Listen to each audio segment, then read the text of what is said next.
praise to Yahweh by Hashem, Yahweh Shai. Double honor to the apostles and elders of Great Millstone. Back with another live stream. Okay. See if I can get this thing up and running.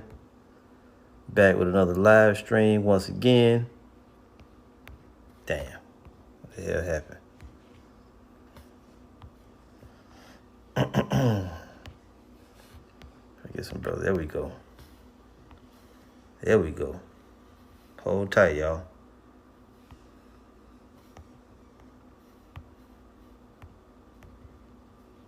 There we go. Hold tight, y'all.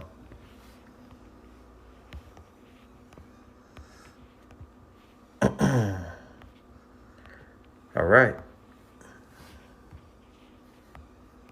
Trying to get this thing here to act right.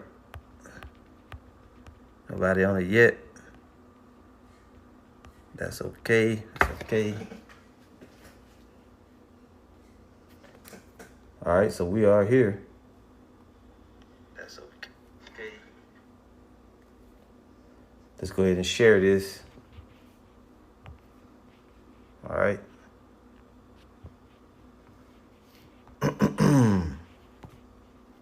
We're going to be starting up momentarily.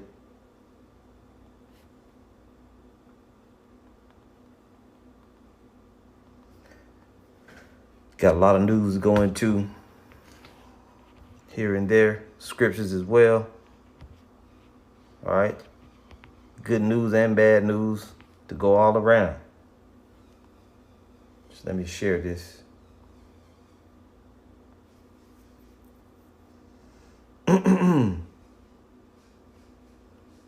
This thing moved kind of slow. Let's see what we got over here.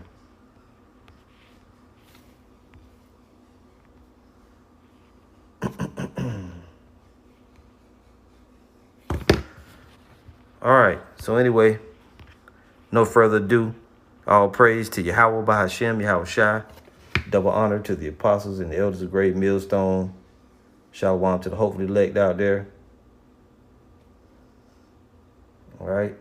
And this is going to be news, signs, and prophecy.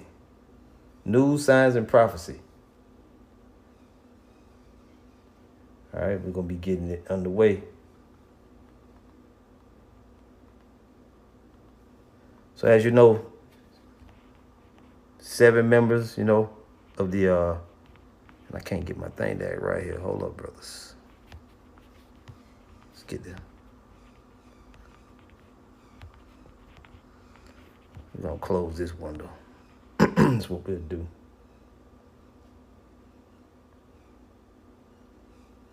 All right.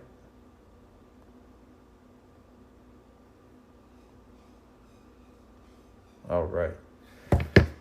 All right, brothers. Shalom again. All praise the Yahweh by Hashem, Yahweh Shai. Let's start off with the scripture. This is going to be news, signs, and prophecy. News, signs, and prophecy. News reports. Okay. And I've been dealing with a little bit of a shadow ban, but it's all good. So this is going to start off with Romans 13 and verse 11. It says that knowing the time, that it is now high time to awake out of sleep. For now is our salvation nearer than when we believed. And we're getting close to the time that we're going to be delivered out of here. As the scripture says again, that knowing the time. How do we know the time?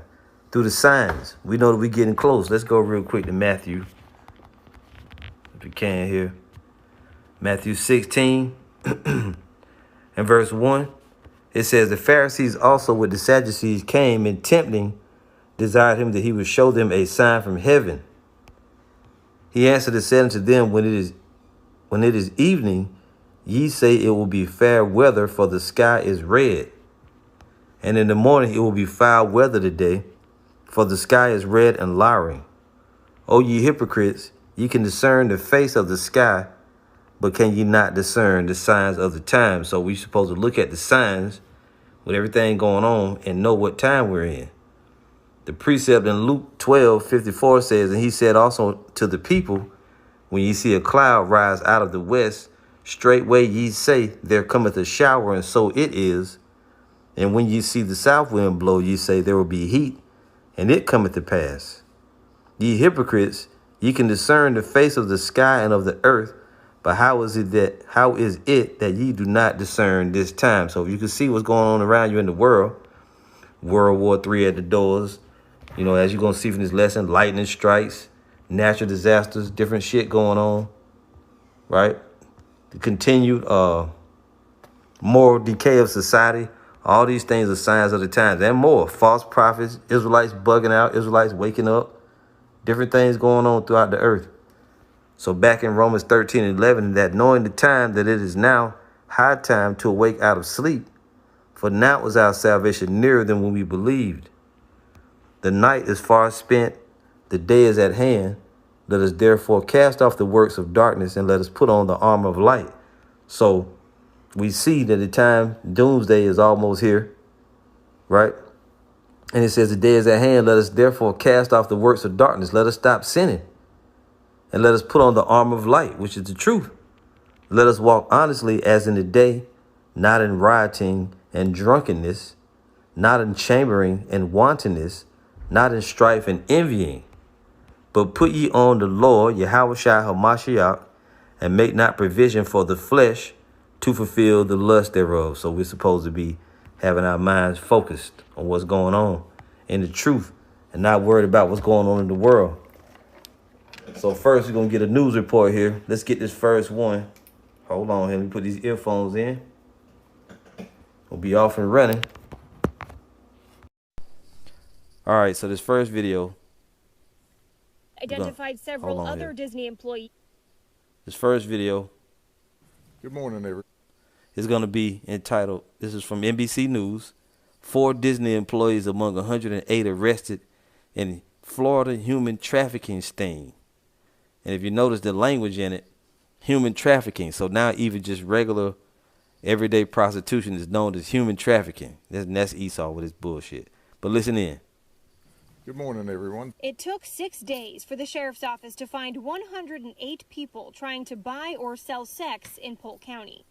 Then there's Xavier Jackson. He's 27. He is accused of sending sexual images to someone he thought was a 14-year-old girl. Oh, did I mention that he just happens to be a lifeguard at the Polynesian Resort for Disney?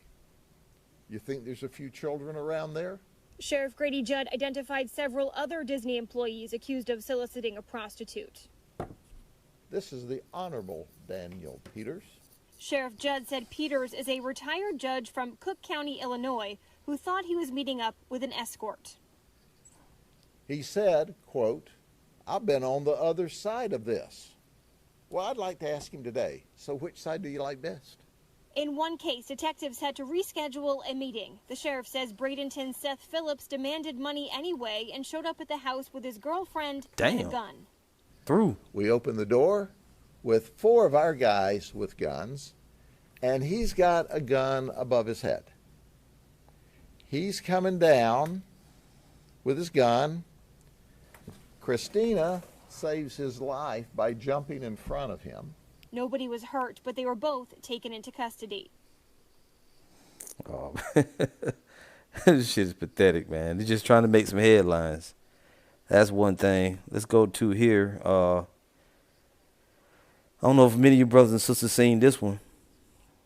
This is from the brother Jim S. Watchman, right? This is on the prophetic side. Let's get this video to come up here. Hold on, y'all. This is some prophecy important, or this is important to Revelation 13 and 16, the MOTB. See if we can get this damn thing to play. So this is from Jim S. Watchman. It says, warning, Jamdex is a prelude to the, you see it. I'm not going to say it. It's right down at the bottom. You see it. So let's see if we can get this thing to play.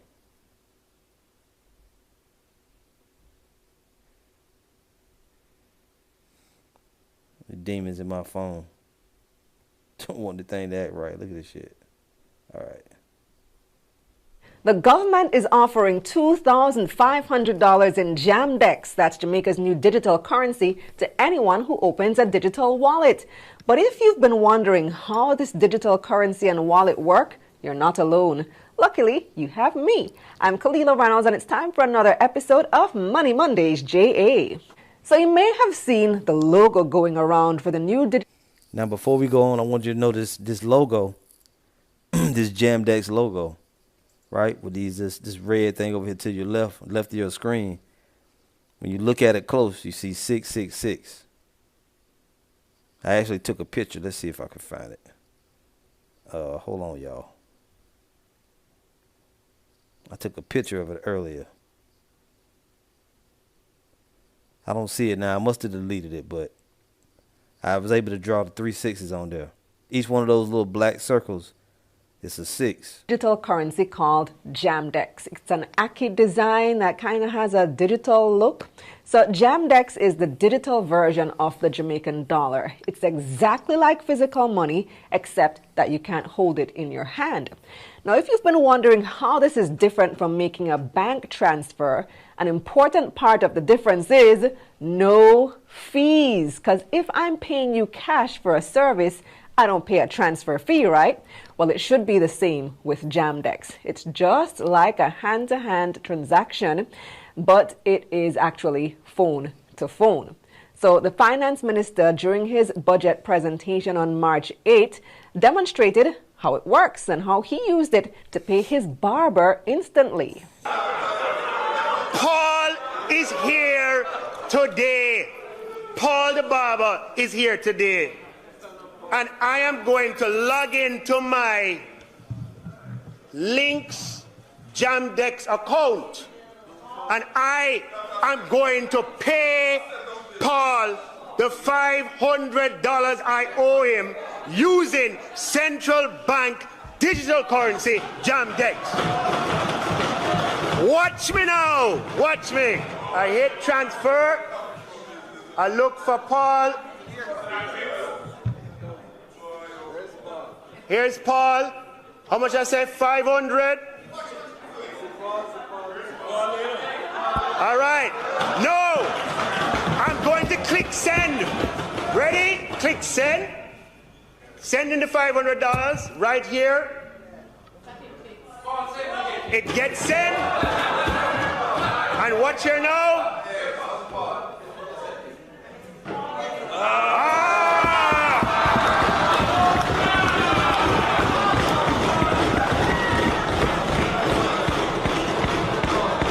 See it right there. You see there? Nigel Underclock. $500 of central bank digital currency live and direct on your television screen. The first Jamdex transaction in public transaction in Jamaica.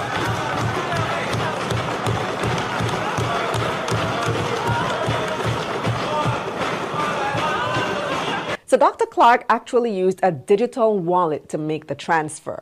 A digital wallet is a software-based system that securely stores users' payment information and passwords for numerous payment methods and websites. Users can complete purchases easily and quickly with near-field communications technology. You don't need a bank account to have a digital wallet. It works using the telecoms system. But you do need a smartphone to use the wallet app.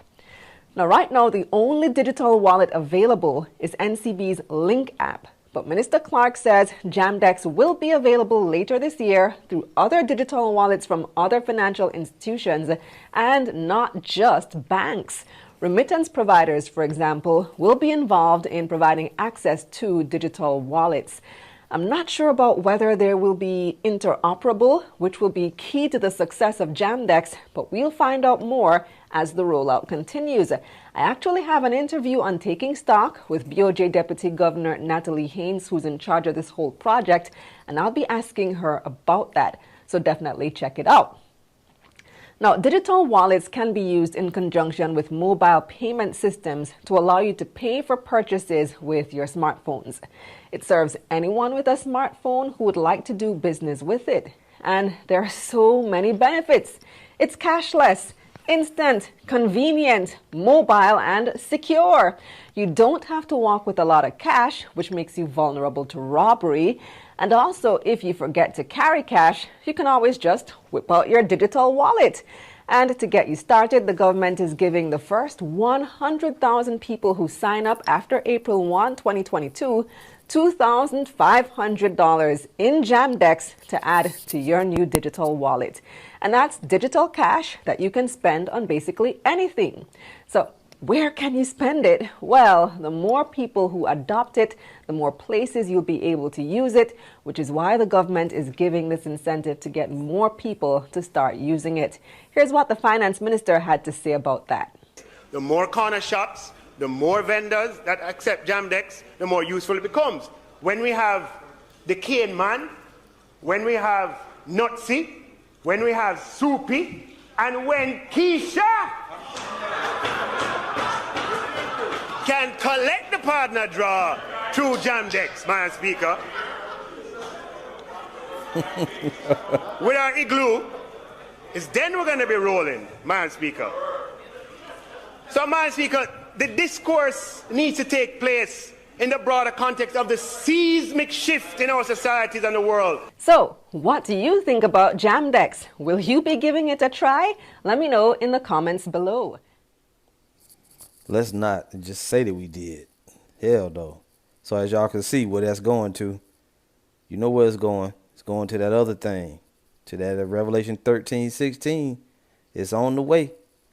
This is prophecy being fulfilled in your days. And it's not going to be a spiritual mark for all them Israelites that was talking that shit. Right? And key words were what? Cashless, digital wallet.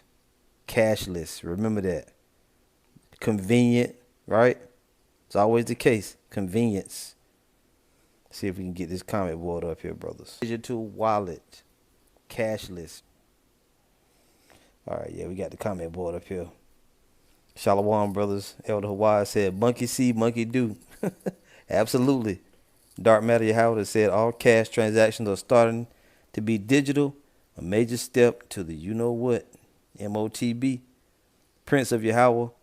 Proverbs 15:21. Folly is joy to him that is destitute of wisdom, but a man of understanding walketh uprightly. Yep. Now, I noticed the brother Amram Chanakhtazak had said you was trying to figure out how to repost. Your channel you got to be able to do it first, right? You got to have, I guess, probably 1,100, 1,000, something like that subscribers before they allow you to make posts. And this damn thing, I can't even see the rest of the comment board. Let's see here, though. Refresh it. There it is. Yeah. Shalom Tazabah, GMS Watchman of Yahweh Shai. GMS Tazabah Moth from the Phoenix camp. Psalms 82:5. They know not, neither will they understand. They walk on in darkness. All the foundations of the earth are out of course. That's right. All the foundations of the earth are out of course. Yep.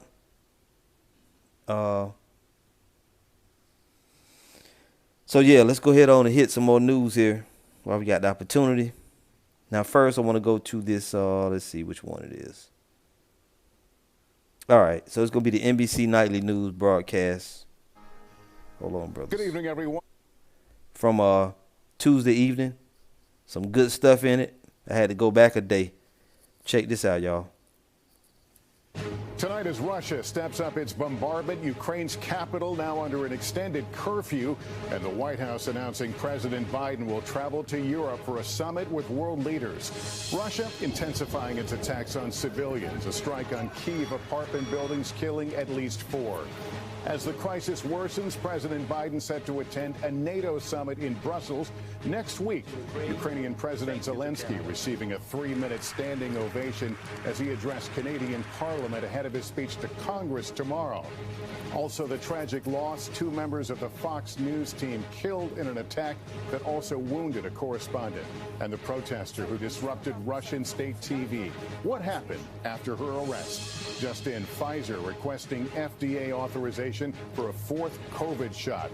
Who would it impact? And late word, the husband of Vice President Kamala Harris testing positive. The arrest in deadly attacks on the homeless in New York and D.C.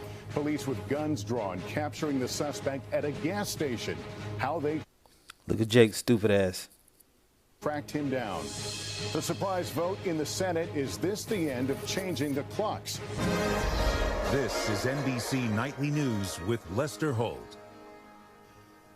Good evening, everyone. In Ukraine, the continuing assault on civilians by a flailing Russian army has the world shaking its head. Aerial attacks on Kyiv are increasing. Stunned survivors, their worlds already turned upside down, driven from their apartments, and for many, now driven from their own country. Estimates that nearly 3 million people have left Ukraine. Over 75,000 Ukrainian children becoming refugees every day. Their voice to the world, President Volodymyr Zelensky appealing to Canada's parliament in a speech today, speaking in personal terms, asking them to envision missiles and shells falling on their cities, on their citizens, on their children. Tomorrow, Zelensky will renew his call for more American support in a planned virtual address to Congress. And underscoring the urgency of the moment, the White House announced that President Biden will travel to Brussels for a summit of NATO leaders next week. While the deaths of 2 more journalists covering the war, reminding the world of the danger and risk faced by those bearing witness to what is happening.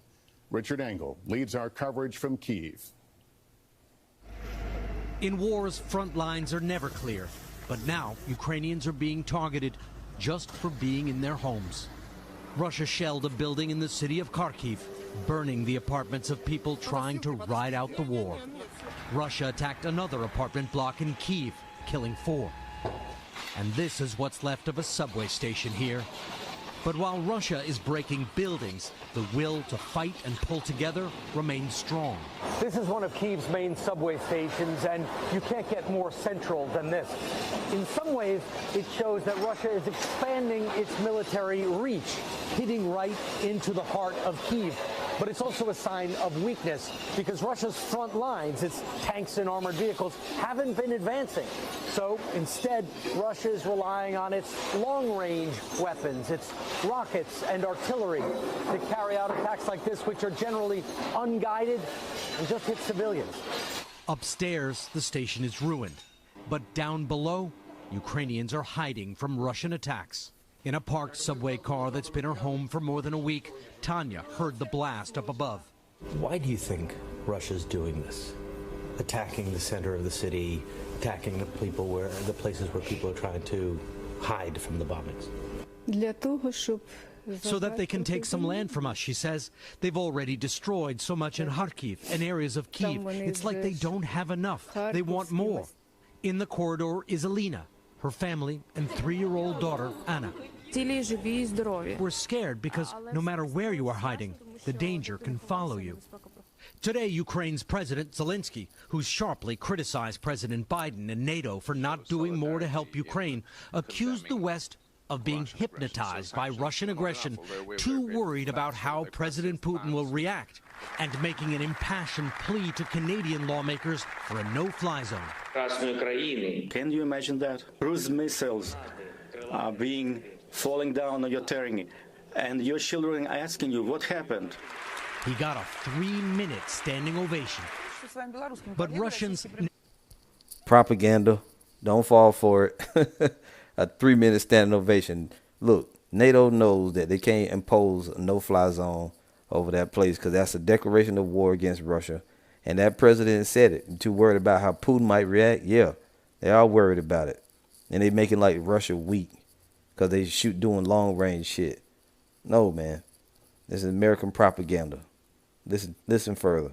Never hear that message until last night when a producer rushed on the set of Russia's main newscast with a sign that said, "No war," and don't believe the propaganda. See? The journalist was detained and given... Now, they show you that, so it seems like fairness in reporting, right? They could have easily just hid that. You gotta look at it. Their propaganda is layered. This lady, more than likely, is controlled opposition. Let's go back a teeny bit. Kiev that message until last night when a producer rushed on the set of Russia's main newscast with a sign that said, "No war," and "Don't believe the propaganda." The journalist was detained and given a small fine, but could face harsher penalties. She spoke outside court today. It was my own anti-war decision. Other journalists are being silenced forever. Fox News announcing the death of cameraman Pierre Shishevsky, a veteran of conflict zones, killed in the same attack that seriously wounded correspondent Benjamin Hall. A Ukrainian producer and translator working with the team, Oleksandra Kushinova, was also killed. She was 24 years old. With ceasefire talk. Well, let's do something about it. This is the thing. Just because they got hit, guess what? There's no accidents. If you got killed while you was over there, then that's what the Most High wanted to have happen. Let's get it. Let's go to Job.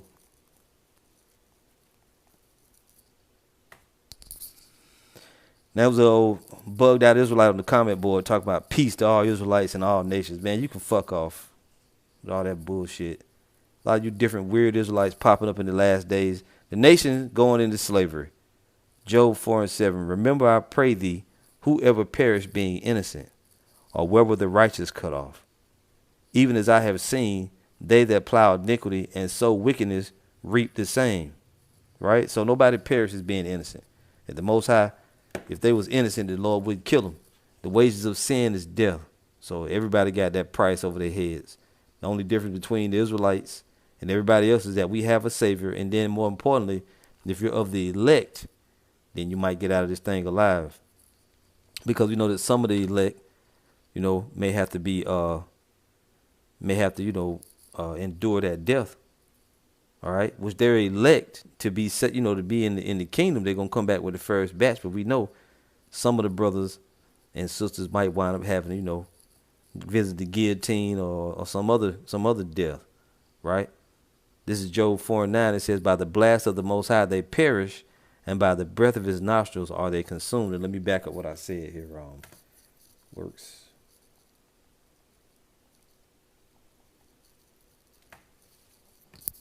This is going to be Revelation chapter 14, verse 13.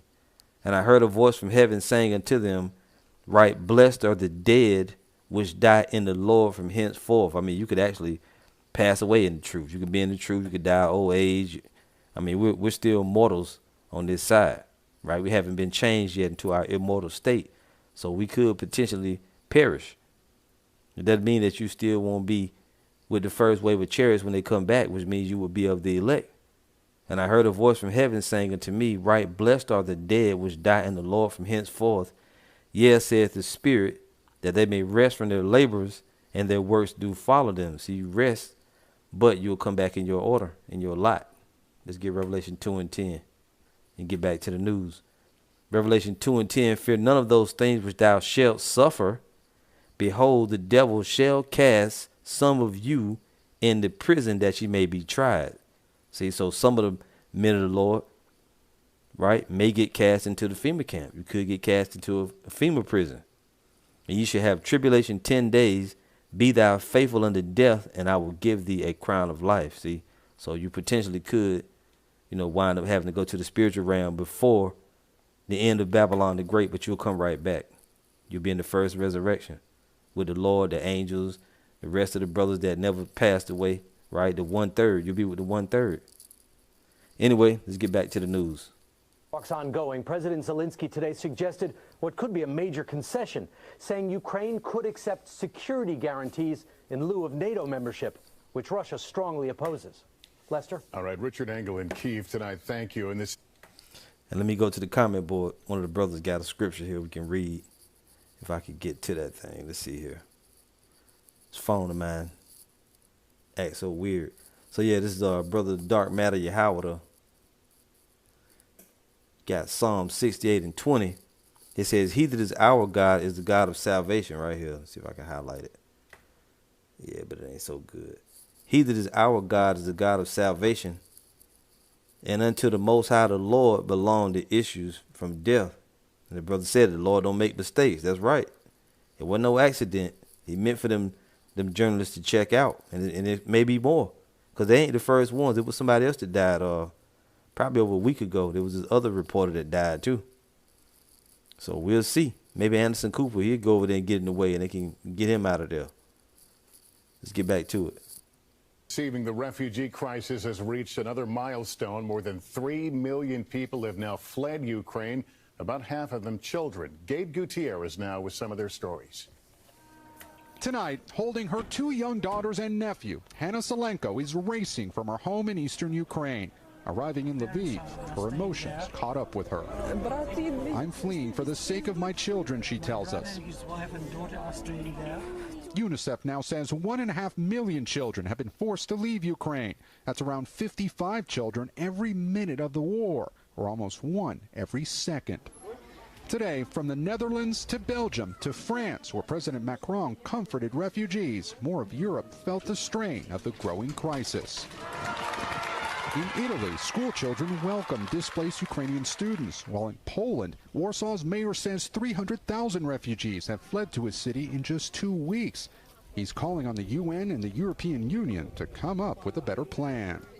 We cannot do it forever. We cannot improvise anymore. We just need help. Today, as we traveled into Ukraine, we met Zoriana Prosenko at the Hungarian border, reuniting with friends and family. She'd left her home near Kyiv with her 2 young children weeks ago.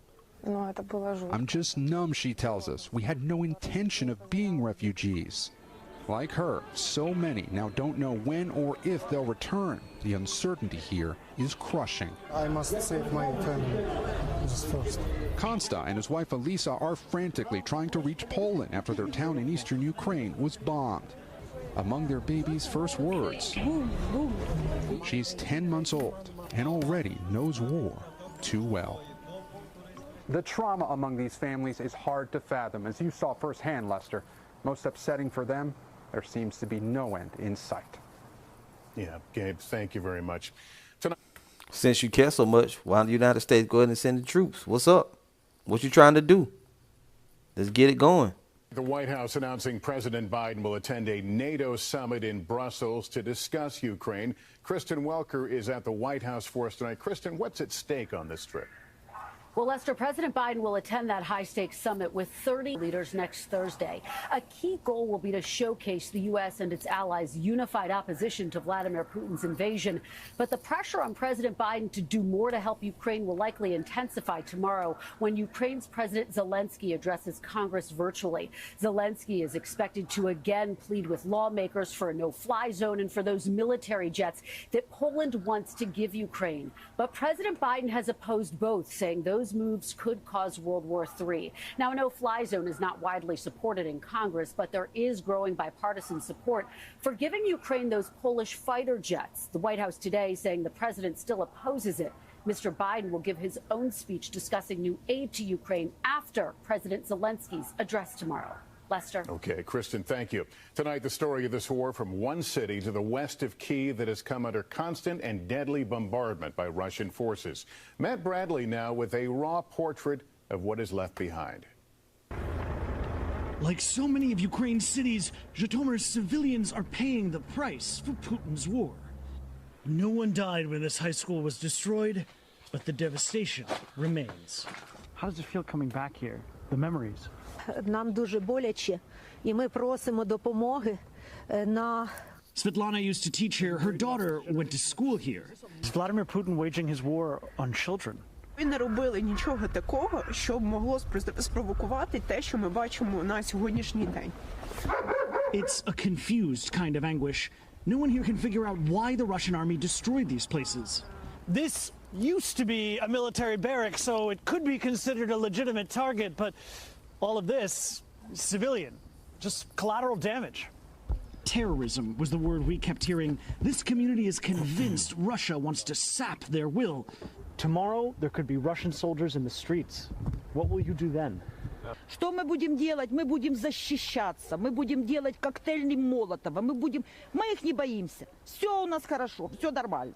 This massive triple bombing on a residential neighborhood cost Sergei Yakhomovich his home and his daughter. She was pregnant when she died. Sergei dug her body out of the rubble with his bare hands. Потому что дочери нет, мне уже некому обратиться даже. As we spoke, Serhii spotted his cat, who had been missing since the shelling. He had thought she was gone. Now she's among the few things he has left. Matt Bradley, NBC News, Zhytomyr, Ukraine. The scenes of those leaving Ukraine have been heartbreaking, and for those we see at the train stations, at the border, agonizing decisions we don't see. Molly Hunter with one family's struggle and the bonds of friendship an ocean away. And before we do that, let's go and get a scripture from one of the brothers. Let's see if I can get this comment board to work right. Now, a reminder to you brothers, keep your discipline, because brothers get in the habit of just chatting. You're supposed to be posting scripts. GMS tells about a month. 2nd Ezra 16 and 18. It says the beginning of sorrows and great mournings, the beginning of famine and great death, the beginning of wars, and the powers shall stand in fear, the beginning of evils. What shall I do when these evils shall come? So it's prophesied. And it ain't just Babylon the Great. It's going to be the beginning of sorrows every place. The Most High is going to try all them that dwell on the earth. This is dark matter, Yahweh. Matthew 12:25. And Yahushua knew their thoughts and said unto them, every kingdom divided against itself is brought to desolation, and every city or house divided against itself shall not stand. And if Satan cast out Satan, he is divided against himself. How shall then his kingdom stand? And these people are, the modern day Romans, the modern Roman Empire. In Ukraine, they, for the most part, they Edomites too. It ain't just these American devils. No. You got, they just some different type of Edomites. They speak, they speak that same, they speak a different language. I don't know why this thing ain't working right. They speak a different language than the English devils, but they're still devils nonetheless. All right, don't be deceived. There we go. That's what I wanted. Let's get back to it. Oh, boy. Hold on here. Let's open this window back up. Go back to this news. There it is. Who do you think you are? Taking up space. Making a scene. Indulging yourself? Oh, right. You're you. TJ Maxx, where you can afford to be you to the max. Now she's among the few things he has left. Matt Bradley, NBC News, Zhytomyr, Ukraine. The scenes of those leaving Ukraine have been heartbreaking, and for those we see... Salakia. This thing give me all kind of issues. Now she's among the few things he has left. Matt Bradley, NBC News, Zhytomyr, Ukraine. The scenes of... Now, with the scripture the brother brought out, if Satan fight against Satan, how can his kingdom stand? Because these Edomites, right, they're the devils in the flesh, the so-called white man Esau. And they range, they cover the whole earth, okay? They have rulership over the whole earth. Job 9:24, the earth is given into the hand of the wicked. All right, so right now you got Edomites fighting Edomites, Russians fighting against Ukrainians, America, Great Britain, Germany, France, Poland, Switzerland, Sweden, all mad about it. But then when America does it, they join up with America, So you're going to have, before it's all over, you're going to have Esau against Esau in World War III. And other nations are going to join into that. So don't expect us to cry. We're ready for them to go ahead and blow each other up. Those leaving Ukraine have been heartbreaking, and for those we see at the train stations, at the border, agonizing decisions we don't see. Molly Hunter with one family's struggle and the bonds of friendship an ocean away.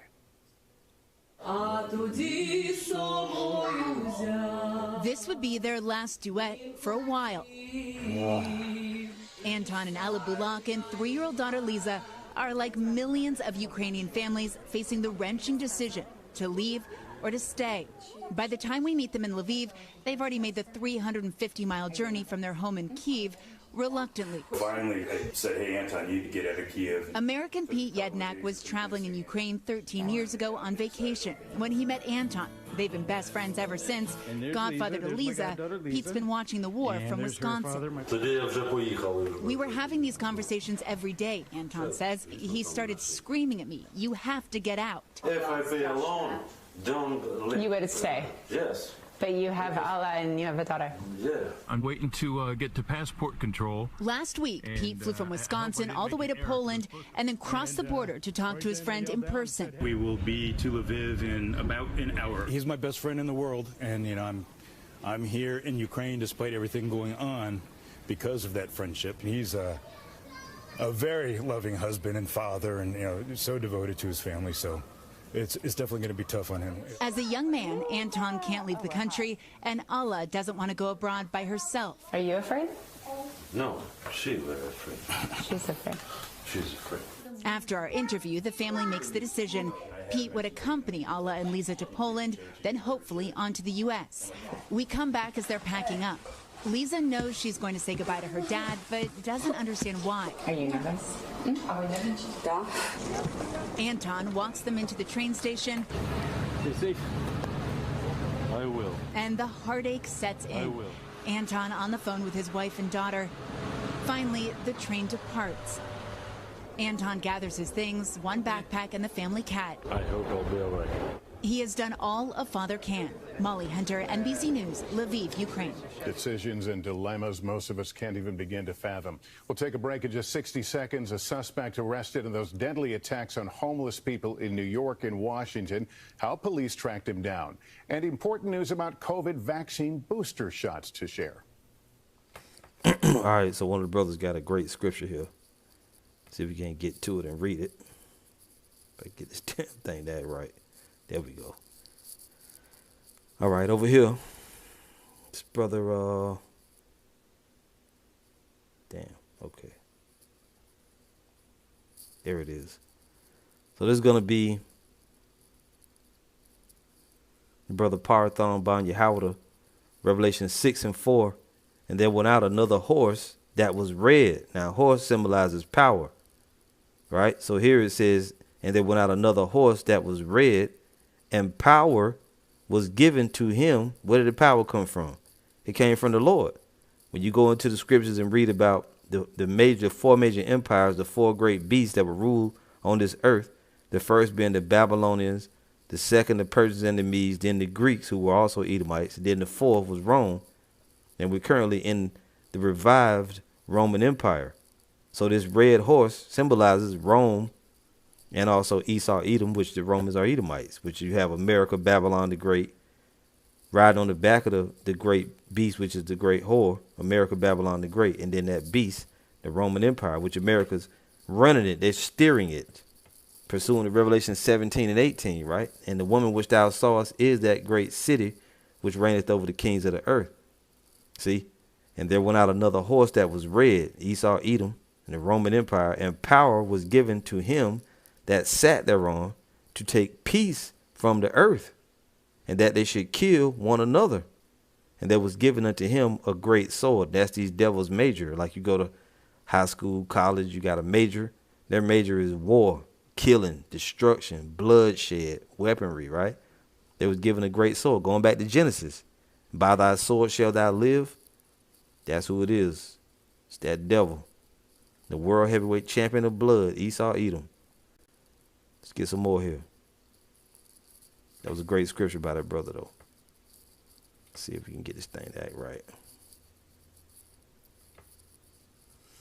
Come on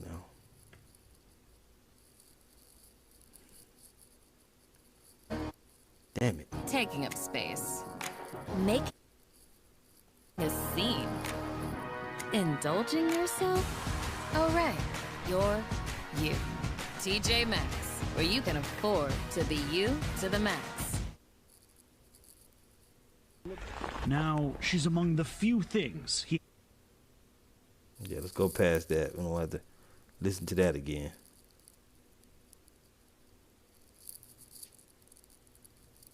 Just in tonight, Pfizer asking the FDA to authorize a fourth COVID vaccine shot for older Americans. As troubling signs overseas raise fears the U.S. may be headed for another spike.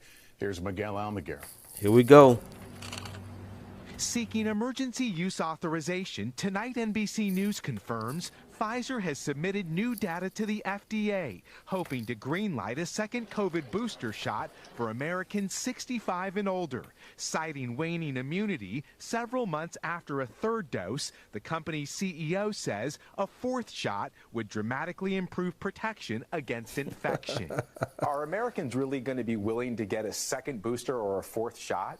I think we've seen problems with people getting their first boosters. I mean, we only have 50% of eligible people boosted right now, and that's already a big problem. Pfizer's push comes as COVID cases spike in pockets of the globe. Cases in mainland China up 377%. In the UK, infections have surged over 52%.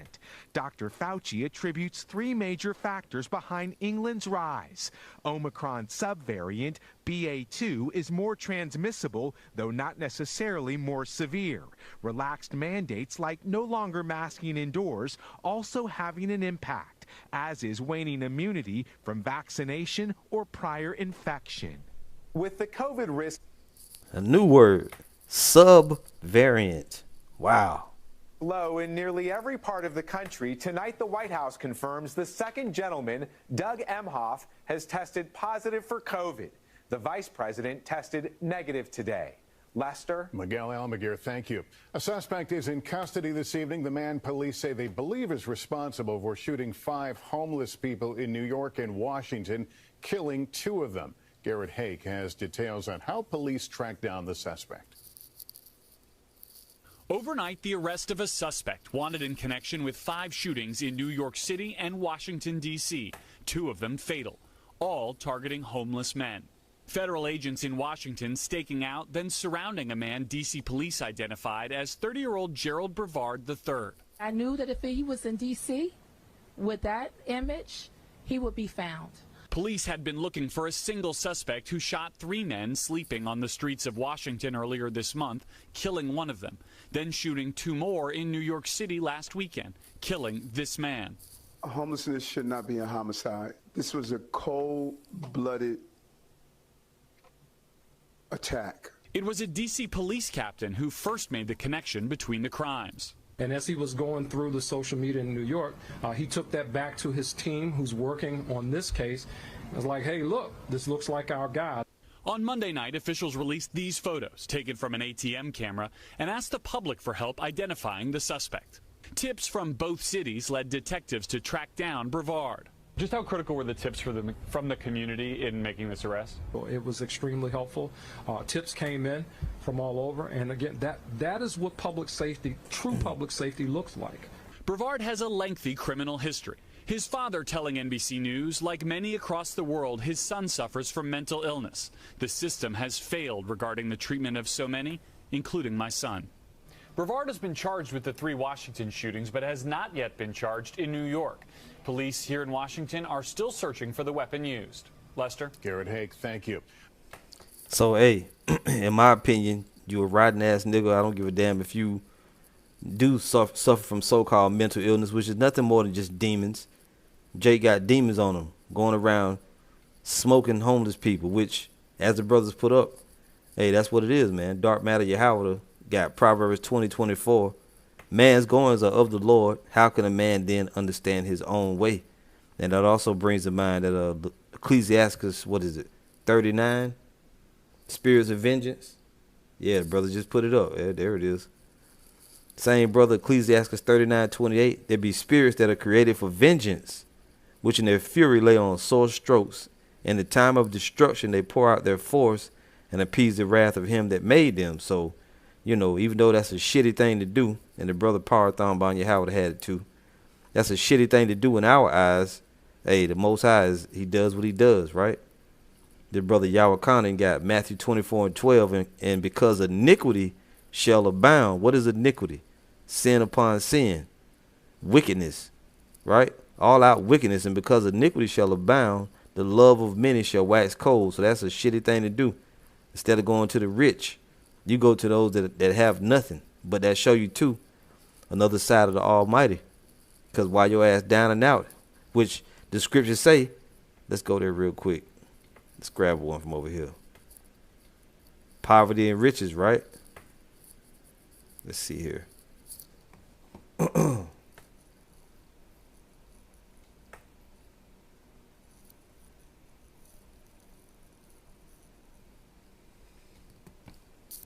grab that.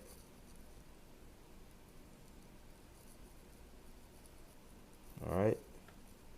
Damn it.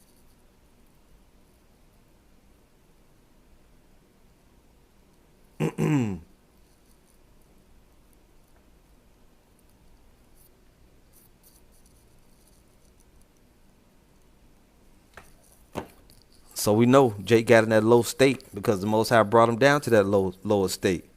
And it might have not just been Jake, but whatever people, whatever homeless people, the Most High put him there. Ecclesiastes 11:14, prosperity and adversity, life and death, poverty and riches. If you're in poverty, if you're homeless, you're in poverty. Prosperity and adversity, life and death, poverty and riches come of the Lord. So the Most High is in all things, even in he's in your wealth, he's in your poverty, he's everywhere, right? He's the person that put you there. This is GMS Harakar, Ezekiel 21:9. Son of man, prophesy and say, thus saith the Lord, say a sword is sharpened and also furbished. It is sharpened to make a sore slaughter. It is furbished that it may glitter. Shall we then make mirth? It contemneth the rod of my son as every tree, and he hath given it to be furbished that it may be handled. This sword is sharpened, and it is furbished to give it into the hand of the slayer. And the ultimate slayer is the Most High. But he uses individuals as spirits of vengeance to enact these punishments on people. See? And hey, it is what it is. So this is GMS North Carolina 777. Ecclesiastes 40:9, death and bloodshed, strife and the sword, calamities, famine, tribulation, and the scourge. Woo! These things are created for the wicked, and for their sakes came the flood. And you got some of them same spirits back now, and getting that punishment again. That's a fire scripture. Brother Yawakonin, Samuel, 1 Samuel 2:6. The Lord killeth and maketh alive. Who? I thought Satan did it. No, the Lord killeth. Yahweh Bahashim Yahweh Shai killeth and maketh alive. He bringeth down to the grave and bringeth up. So while that one Jake, see, the Most High get 2 for 1. He used that old weird ass Jake to carry out those punishments on those people, and that was their judgment. But then he gonna turn around and put that Jake ass in prison. See that? It's the Lord, man. Fear Yahweh Bahashim Yahweh Shai. Let's finish this off. Up next, is it about time for changes to daylight saving time? Plus, a new report on what happened to actor Bob Saget. Back with new developments in 2 police shootings that rock Chicago. The prosecutor is saying today that officers will not face charges in the deaths of 13-year-old Adam Toledo and 22-year-old Anthony Alvarez. They were killed. See that shit? They ain't charging the police. We were just talking about it, but Jake was being damn wicked. Prosecutor is saying today that officers will not face charges in the deaths of 13-year-old Adam Toledo and 22-year-old Anthony Alvarez. They were killed within days of each other last year after foot chases with police. Body cam appeared to show both holding guns prior to the shootings. New insights on the death of actor Bob Saget to report tonight. The Orange County Sheriff's Office in Florida has ruled out foul play, citing the autopsy. It says Saget may have fallen on something hard, covered by something soft, like a carpeted floor in his hotel room. And just days after we turn the clocks forward, the Senate, in a surprise move, voting unanimously to make daylight saving time permanent beginning in November 2023. It must pass the House and be signed by President Biden to become law. That's nightly news for this Tuesday. That's crazy. So these devils want to make it permanently daylight savings time, which is great. But let's get a scripture. Very revealing. Let's go to Isaiah.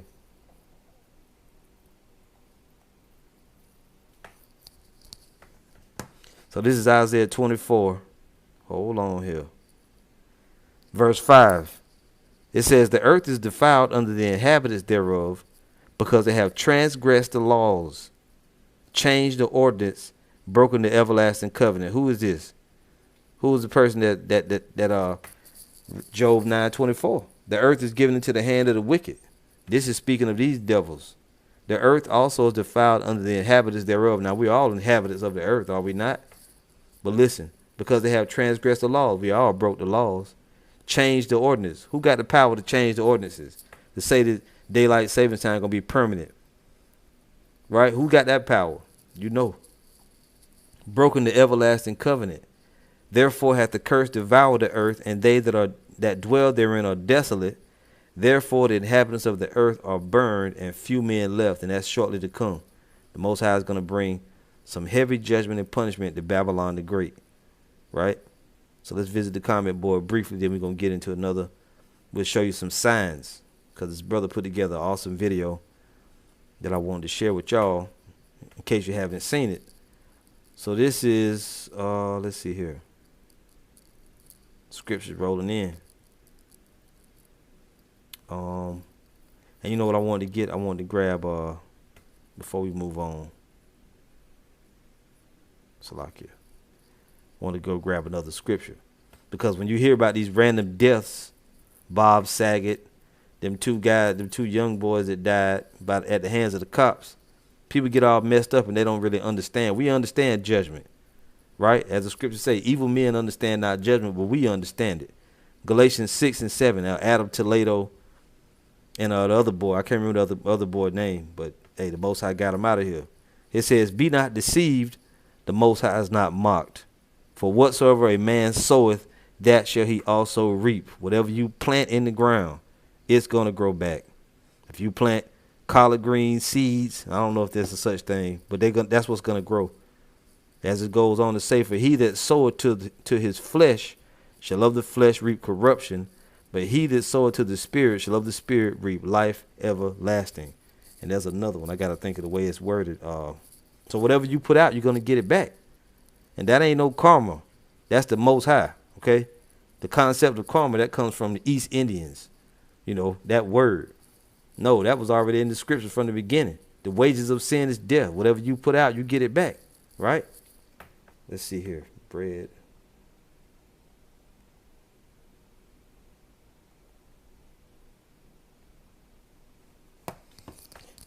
Let's see here.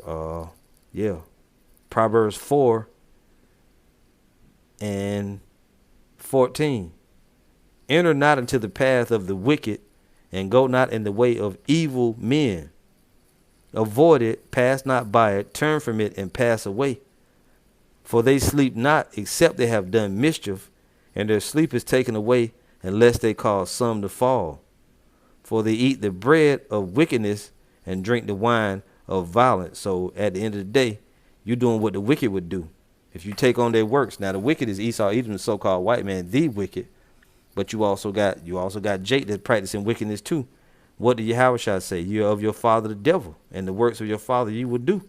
So if you acting in that manner, it's gonna come back and nail you, Jake. Whatever you plant is gonna grow back. Let's get John 8:44 real quick. And let's look at some signs.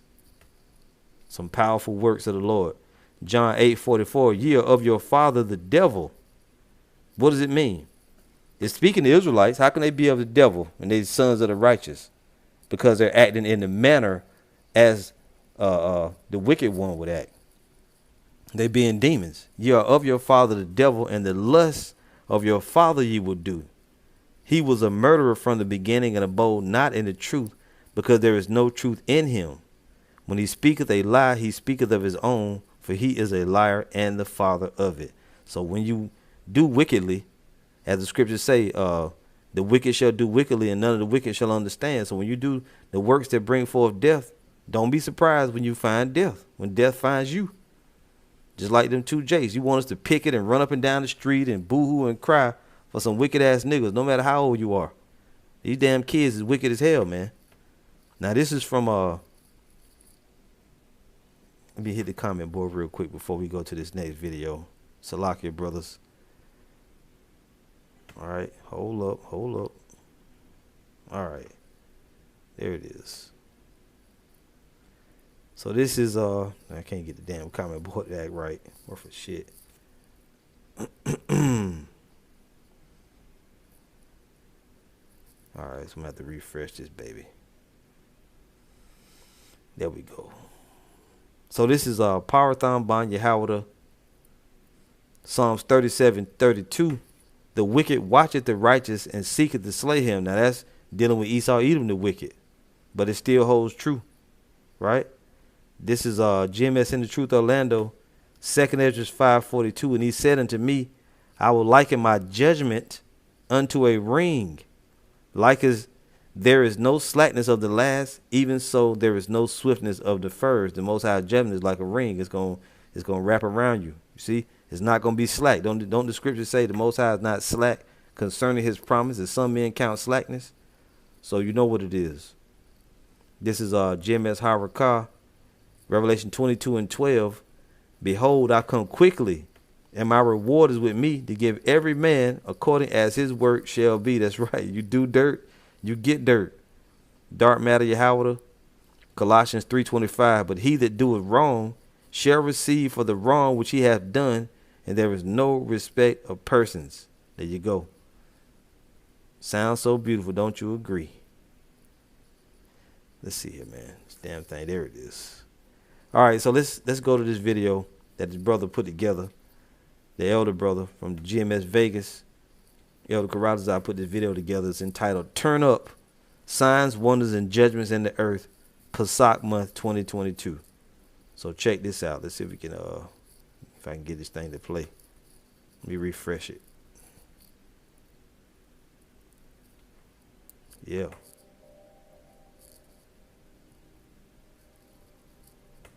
Come on. 2nd Ezra 9:1-3, or 9:1 and 3-4.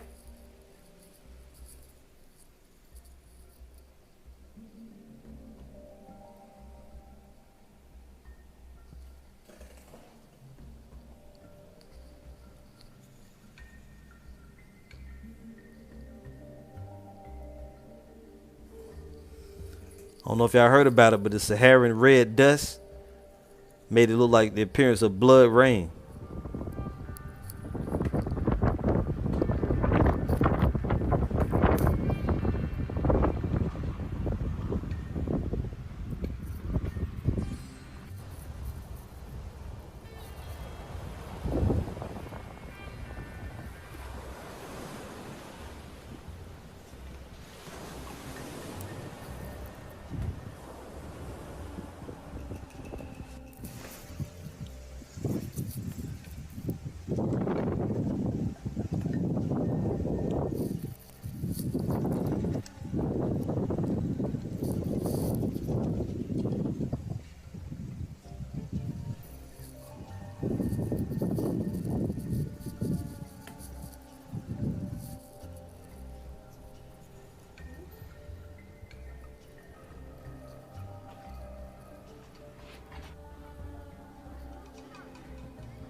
Or 105,000. Now it's 107,000 lightning strikes within the past 24 hours.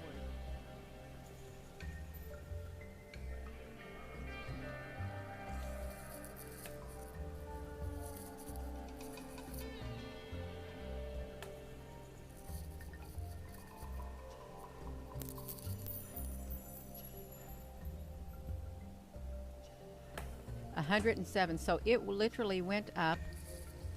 Let me try to shrink it down. It had a block on here, a certain block right there, 107,000. Let's see what it was when I did this screenshot. It was 105,000 when I did this screenshot, and that was only maybe 5 to 10 minutes ago. So that's how much the lightning strikes has increased within that short period of time. It was 105,803. And now we are looking at 107,257 lightning strikes. It is crazy. Of course, we've had some rain showers, some snow in the higher terrain, a lot of wind, some sunshine, warm temperatures, and even the first few lightning strikes here of the season. Boy, Damn.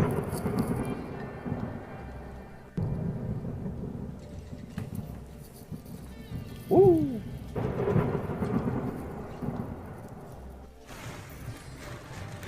Somebody better let me in. I can't see to get over. Oh my God, the transformer God. blew. Oh, it's the track, it's off the track. Oh my That's God. the track, it's off the track. All right. Everybody, all right. Everybody, all right. Okay. You all want to get the hell off. All right. Oh my God. Oh my God, it's blowing everywhere. Oh my God. Oh, it just collapsed. Did Oh you get my the picture God. of it? I have the video, I have the whole thing. Oh my God, it's everywhere. Oh.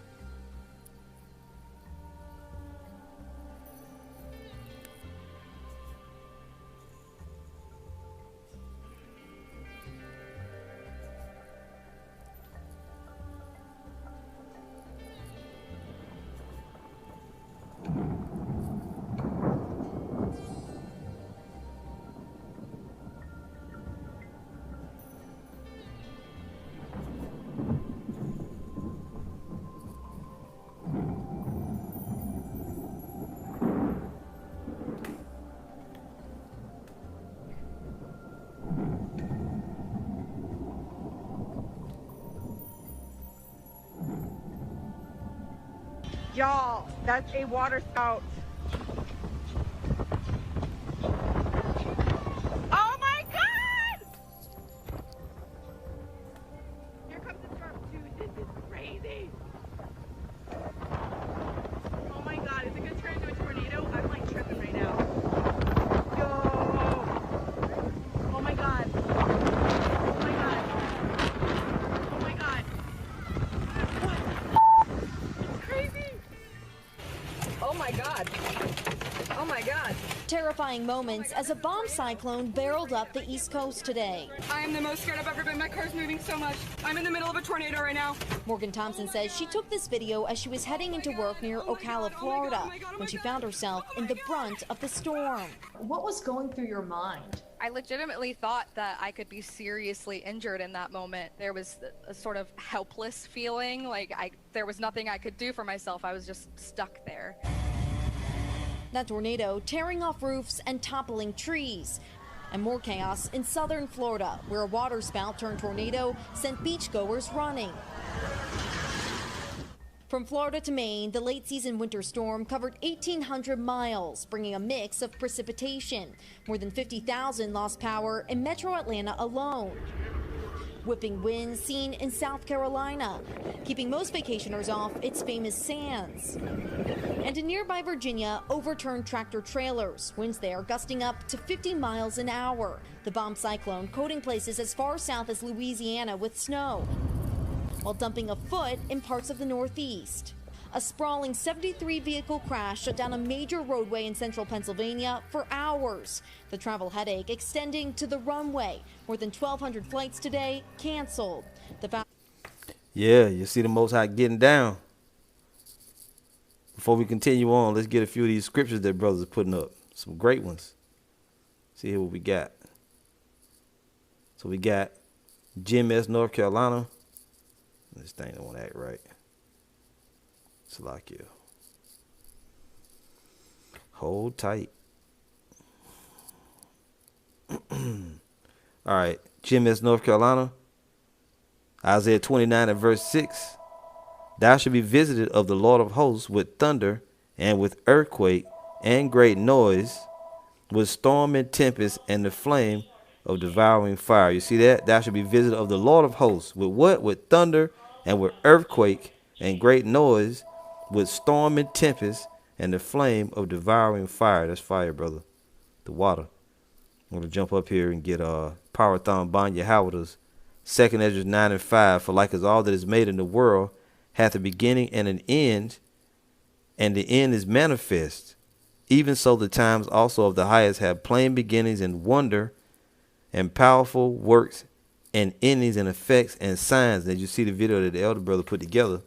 A lot of powerful works, lightning, different shit going on. This is GMS Harakah, Ecclesiastes 36 and 6. Show new signs and make other strange wonders. Glorify thy hand and thy right arm, that they may set forth thy wondrous works. That's right, the Almighty.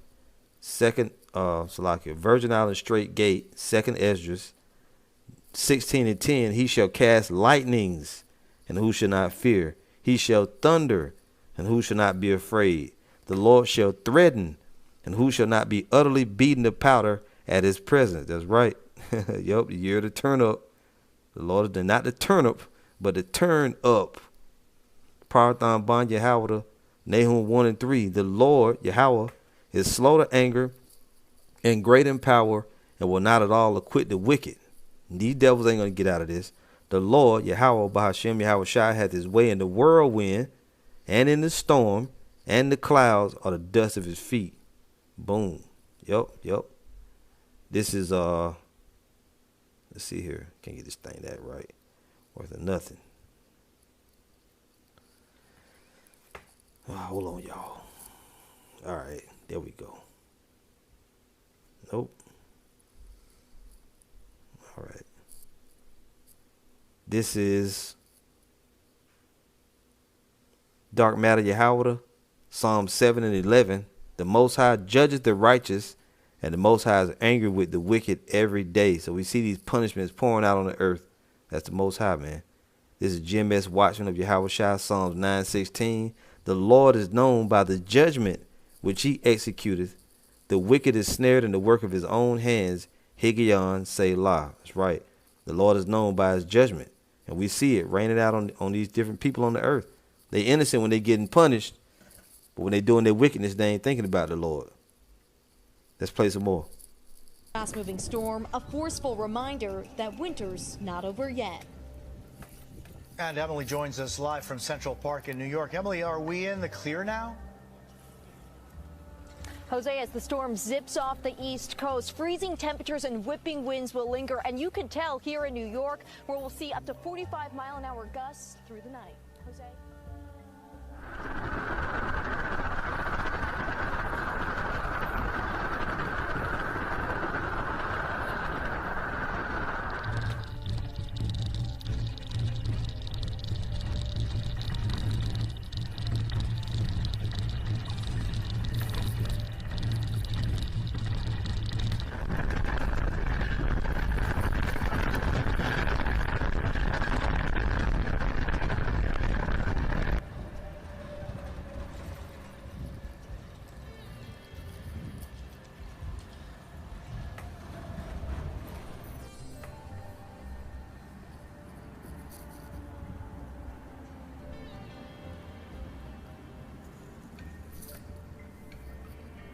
A powerful magnitude 7.3 earthquake rattled Japan's northeast coast today off the city of Fukushima. At least one person was killed and dozens were injured. The quake was felt more than 200 miles away in Tokyo. Millions of homes and businesses lost power. The region is still recovering from that devastating quake and tsunami in March of 2011.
A powerful earthquake has jolted the Philippines' main island, shaking the buildings in the capital of Manila.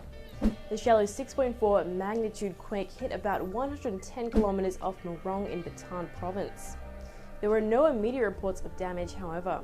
Though, interestingly enough, the Philippines experiences jolts like these often due to its location on the Pacific Ring of Fire, which is basically an arc of intense seismic activity that stretches from Japan through Southeast Asia and across the Pacific Basin.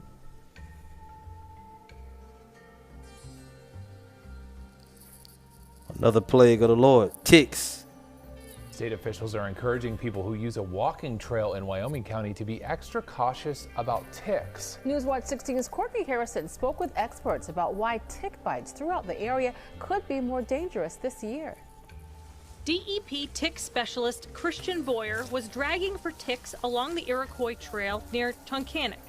It didn't take long to spot a black-legged tick, more commonly known as a deer tick. Boyer said he had previously dragged a long section of the trail and collected 50 ticks. All of them tested positive for deer tick virus, a potentially serious tick-borne disease different from Lyme disease. And it was concerning when we first heard about it. Of course, we researched, we had contact with DEP, and tried to see what the next steps were immediately to possibly have some mitigation here. The DTV positive ticks were discovered during routine testing. Tick specialists survey areas in every county in Pennsylvania to track ticks' habits, life stages, and peak activity levels, and to test them for diseases. Last year we collected deer tick virus in 10 counties. This year we're up to 16, but again at very low levels, other than the 3 sites in the state, with Wyoming County being one of them that has an extreme before. Experts aren't discouraging people from being outdoors and using the trails. They just want people to take the precautions so that you don't bring a tick home with you. Walking in the center of the trails, or treating your clothing with permethrin-based products, or wearing the repellent, tuck your socks into your pants into your socks, your shirt into your pants, and do tick checks when you get home to remove any of those ticks and reduce your risk of being bitten. Deer tick virus can spread within 15 minutes of a bite, much quicker than Lyme disease. If you are bit by a tick and experience any flu-like symptoms, you should call your doctor. Again, deer tick virus hasn't been found in any other counties in our area, but DEP continues to test for it statewide. Courtney Harrison, Newswatch 16, Wyoming County.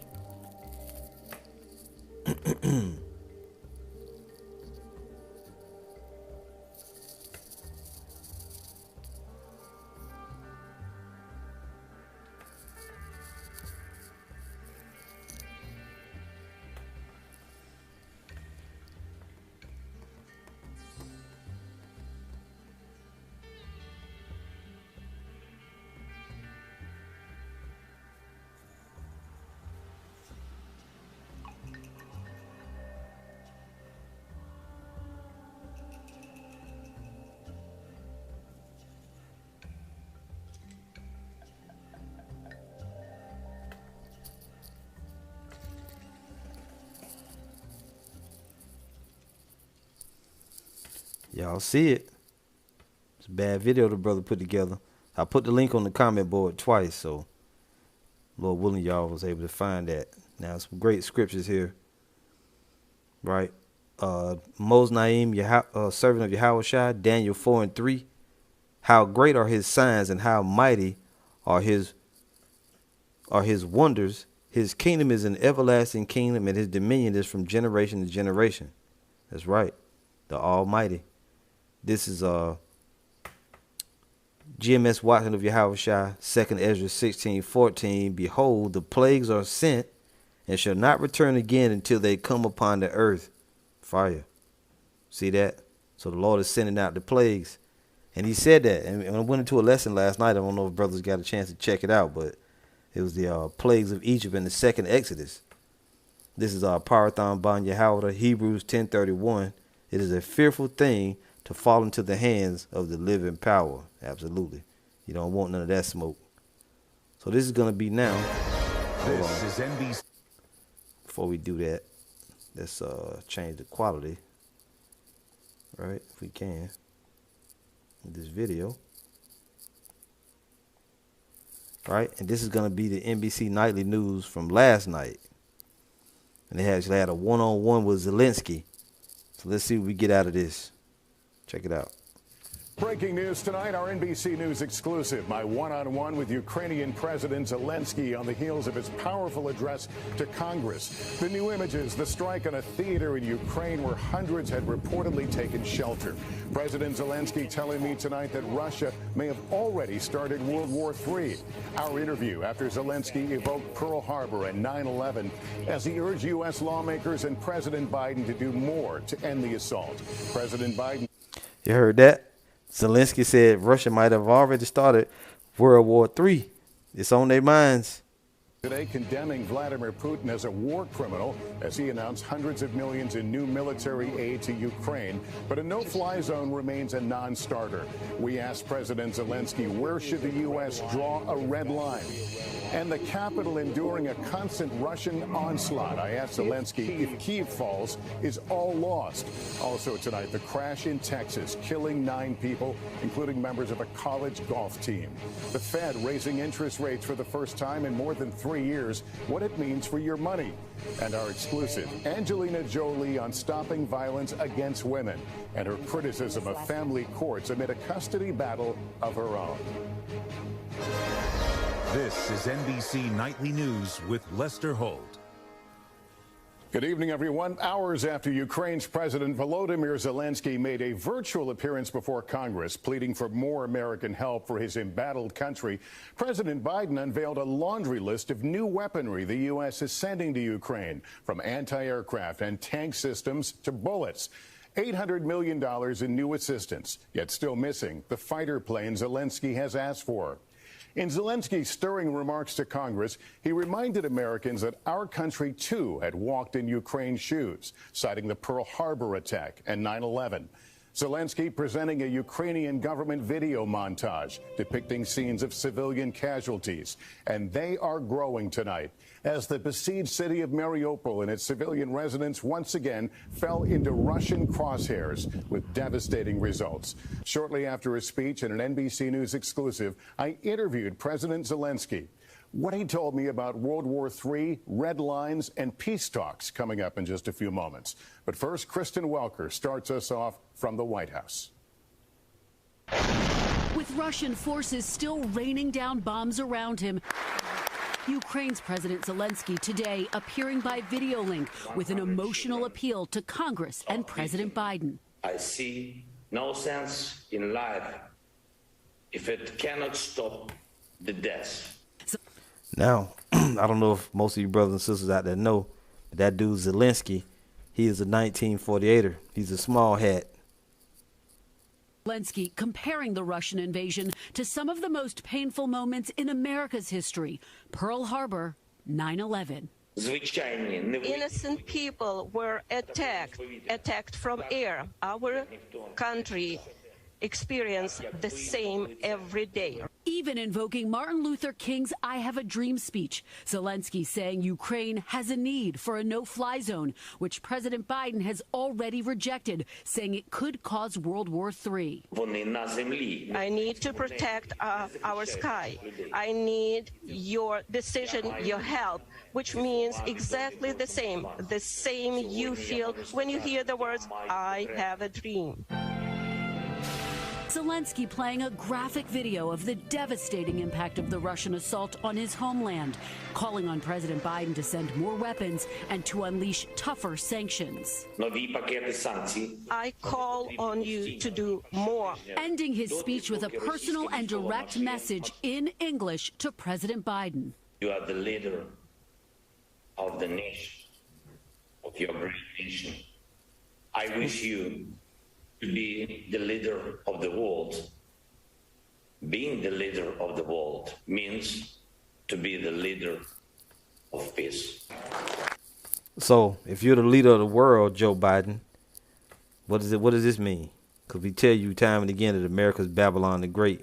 A lot of people don't really want to understand that. Well, it's all right if you don't understand it. It's still true. Let's see if we can get that. What did I put? Revelation 17. That's prophetic. This is Revelation 17, verse 18. And the woman which thou sawest is that great city which reigneth over the kings of the earth. Babylon the Great. You can't get out of it. We all know it. Y'all even know it. America's Babylon the Great. Lawmakers, some in tears, giving him a standing ovation. Later, President Biden, for the first time, declaring Russian President Putin a war criminal. I think he is a war criminal. And announcing $800 million in new military aid to Ukraine, including 800 Stinger anti-aircraft systems and 100 armed drones. New technology called Switchblades. This could be a long and difficult battle, but the American people will be steadfast in our support of the people of Ukraine. But no mention of the MiG-29 fighter jets Poland offered to transfer to Ukraine at a U.S. airbase. There's growing bipartisan support for that step, which President Biden has ruled out. Getting these MiGs in immediately is so critical. The longer President Biden waits, trying to figure out excuses to not offend Putin, it's costing lives in Ukraine. Today, we press the president. Mr. President, what will it take for you to send the Polish MiGs that President Zelensky is asking for? I'm not going to comment on that right now. As for President Biden calling Putin a war criminal, the White House says he was responding to what he's seen on TV, noting there's still an ongoing international investigation. Lester. Kristen Welker tonight, thank you. And in Ukraine, the urgent need for that new American firepower as Russia steps up its deadly attacks, hitting more and more civilian targets. Richard Engel is in Kyiv with the latest. With round-the-clock, earth-shaking bombings, Russia is turning Ukrainian cities in its crosshairs into a living hell. At a hospital in Mariupol, doctors struggle to handle the flood of injuries and dead. Many of the images are too graphic to broadcast, but what we can air shows naked Russian brutality against a captive population. Ukrainian officials say Russian forces bombed a theater used as a shelter in Mariupol and took over another hospital, locking in hundreds of civilians, doctors, and patients as human shields. Elsewhere, Russia bombed a market in Kharkiv. Slava Ukraine. Glory to Ukraine. While President Zelensky had Congress on its feet, President Vladimir Putin gave his own speech, angry and rambling. He accused the West of trying to cancel Russia and called the Ukrainian government Nazis pursuing nuclear and biological weapons, including COVID. He vowed to cleanse Western-minded Russians, calling them traitors, not the talk of a man who seems interested in peace. Ukrainian and Russian negotiators working on a ceasefire are sounding optimistic. But after Putin's message today, it's hard to see that happening anytime soon. Lester. Richard Engel in Kyiv, thank you. And as I mentioned at the top of the program, I spoke to Ukraine's President Zelensky today in an NBC News exclusive interview with the help of a Ukrainian government-provided interpreter. I'd like to begin by asking you the status of negotiations between Ukraine and Russia. There's been some reporting that the framework of a deal is being hammered out, one in which you would renounce NATO ambitions, declare neutrality, not allow foreign militaries to base on your land. Can you confirm any of that and update us on the status of negotiations? Well, thank you for this question, Lester. First of all, the negotiations are still in progress. The negotiations are fairly difficult. And the current conditions of negotiation, I would say, it continues. Any war could be finished at the table of negotiations. You delivered a very passionate speech to Congress. You once again renewed your call for a no-fly zone. As you know, that's a non-starter in this country. But you also made the pitch for an alternative, and that's the fighter planes. Do you think that President Biden is inching closer to perhaps reconsidering transferring fighter planes to Ukraine? Well, this is the choice for the President Biden to take, and the whole civilized world would need to take. Hopefully, that choice would coincide with the choice of the Ukrainian people, because currently Russia has an advantage in the air. Our partners can support us from the standpoint of supporting and supplying of those aircraft. President Biden has been very clear. He's worried about provocations that could trigger World War III. Do you understand his concern there, and do you agree that it wouldn't take much to end up in World War III? Nobody knows whether it may have already started, and what is the possibility of this war if Ukraine will fall, in case Ukraine will fall. It's very hard to say, and we've seen this 80 years ago when the Second World War has started, and there were similar tragedies in the history. Nobody would be able to predict when the full-scale war would start and how it will end and who will put an end to that. In any case, the wars tend to end up in millions of people lost. People die, and millions of buildings destroyed. Now we have different technologies, nuclear weapons. In this case, we have the whole civilization at stake. The U.S. administration has raised... You heard that? They have the whole civilization at stake. Esau is the end of the world. Jacob is the beginning of it that followeth. We ain't worried about it. Do what you do. Concerns that Russia might launch a chemical attack. Do you think there is a red line, and whether that would be a red line that the U.S. would move forward and become more actively involved in combat? I believe that Russians have already crossed all the red lines when they started shelling civilians. They've killed over 100 of children, and I don't understand the meaning of red lines. What else should we wait for? For letting Russians kill 200, 300, or 400 children? And then I asked him about the fate of Ukraine's capital, the city where he still is tonight, with the Russian onslaught intensifying. The thing that's interesting to me, a couple of things. They talking about World War III now. In the beginning, they was talking about negotiations.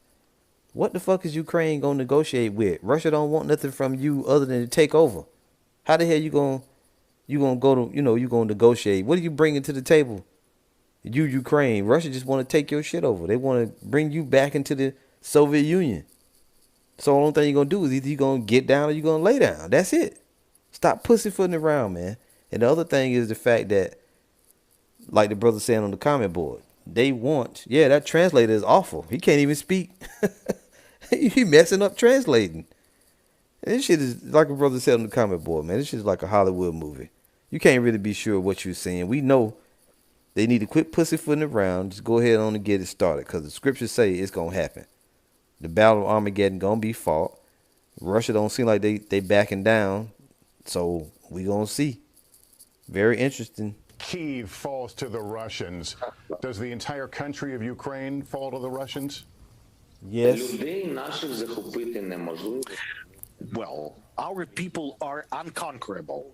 And this is what our people have clearly demonstrated. You can conquer the city, you can break the heart, but you won't be able to force anyone to love someone. That is why the heart will always remain with the Ukrainians. President Zelensky hosted 3 European leaders this week. I asked him whether he has invited President Biden. He replied he would be happy to do so. At the same time, the refugee crisis is deepening. Gabe Gutierrez reports from Lviv, where many are echoing their president, pleading for the U.S. and NATO to do more. Tonight, the weight of the war is etched in these faces. Luba Peshekadova escaped with her grandchildren from eastern Ukraine. It's very difficult. Please help us, she begs. This is a makeshift shelter above the Lviv train station where medical teams are helping refugees battle deep trauma. Victor Vus is a psychologist who's volunteering here, but he's also a refugee himself who fled his home in Kyiv. All of us are in the permanent strength. This room holds children up to 5 years old. They and their parents might spend anywhere from several hours to several days here. Standing here, what really strikes you is that because of the echo in this room, when one child cries, you really hear it. From babies to teenagers, war is cruel. At a nearby hospital, 15-year-old Lara is battling leukemia, while her country fights for its survival. It's horrible, she says. Instead of fighting this disease, we had to leave loved ones behind. Sometimes physical scars are not what hurts most. It's hard to see her suffer, Lara's grandmother says. Like so many here, they're asking the world to do more. Weeks into the war, the struggle to board trains like this one to Poland repeats itself night after night. As Russia intensifies its air attacks, more refugees are making the heart-wrenching decision to leave the world they knew behind. Lester? Those lines still so long. Gabe, thank you. In 60 seconds, tragedy on a Texas highway. The deadly crash involving members of a college golf team. And the Fed's rate hike and what it means for you. Tonight in West Texas, the search for answers after the deadly collision of a van carrying members of a college golf team and a pickup truck. Morgan Chesky is there. Tonight, it's the mangled wreckage breaking hearts from a collision killing 9, including 7 members of a college golf team. It's a very tragic scene. It's very, very tragic. The accident happened around 8 p.m. Tuesday. Authorities say a team van for the University of the Southwest was headed home from a Texas tournament when a pickup truck veered into their lane seconds before impact. I've got wrecked vehicles on both sides of the highway, fully involved vehicles. I'm still trying to get up on scene and see what we have. Authorities say that head-on collision grew worse when flames engulfed both vehicles. Burn scars now line the side of the road where bystanders tried desperately to save those trapped inside. Crews airlifted 2 students more than 100 miles to hospitals in Lubbock, where they remain in critical condition. But for 6 student athletes, their coach, and 2 others inside the truck, the impact proved fatal. Ooh, serious judgments going out. Among those lost, Lacey Stone, whose high school coach called her a hardworking student and golfer with a constant smile. She joked and she sang and she just lived life to the fullest. And it's going to be really hard to not have her around anymore. The university president confirming the team coach, Tyler James, was also among those killed. And tonight we've learned federal investigators with the NTSB have dispatched a team to investigate this accident as students and staff here at the university mourn those lives lost. Lester? Okay, Morgan, thank you. A major move by the Federal Reserve today aimed at... And I actually had, before I actually included this news report, I actually had an article on that from the, it's Golf Magic. 7 members of U.S. golf team killed in Texas crash. 7 members of the University of the Southwest men's and women's golf team have tragically died in a crash. And y'all seen the news report. You heard about it. Just hold on here, brothers. Just hold tight here. Yeah, and we're really not going to read into it because we already seen the news report. But that's a heavy, heavy judgment, man. Right? Now it says up here, updated, the 13-year-old was driving the pickup truck that killed 6 golf students and their coach. So a 13-year-old was driving the truck that they collided with.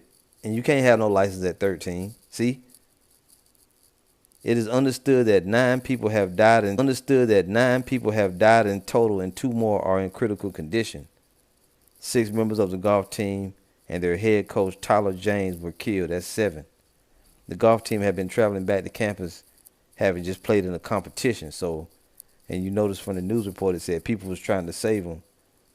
Right? Yeah, see the person right there. What does it all mean? Just said it. Yeah, that's what it is. But they wasn't able to save the people. Why? Because it was their time to check out. The Most High. I mean, it's terrible. A terrible, brutal judgment. It says 9 passengers, including the coach, were on the university bus involved in the fatal accident. And they airlifted 2 to Lubbock, Texas, as we heard in the news report. So be mindful out there. It's Passover time, judgment going out from the Lord. Most High ain't messing around. We tell people that all the time. Jake be too busy scoffing and mocking. Now Jake said on the comment board that a red horse means war. Now you don't understand. You ain't got the breakdown, son. You don't know it. Right? As the scripture said, there went out a red, another horse that was red, and power was given to him to take peace from the earth. The red horse particularly don't mean war. All right, it's the people that's bringing the war. Esau, Edom. It's Esau, Edom. That's who that is. Anyway, let's move on. We got this is Mr. Son John, Isaiah 33:6. And wisdom and knowledge shall be the stability of thy times and strength of salvation. The fear of the Lord is his treasure. And the reason why I said that to the dude Lions Den is because it's like what the Christians try to teach, that each one of them horses, the 4 horsemen of the apocalypse, they don't equate it to Esau, Edom. If you say the red horse just simply means war, well, it's the people that's bringing the war. The red horse specifically is the Roman Empire, more importantly Esau, Edom. The first came out red all over like a hairy garment, and they called his name Esau. That's who it is, the red horse.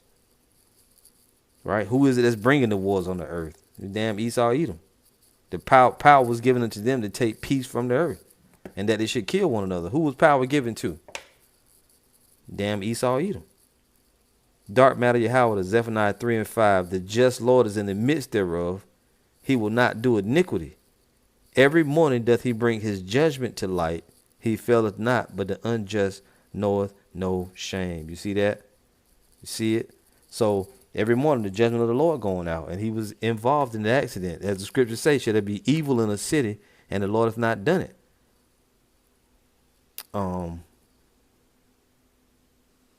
Yeah, I don't know.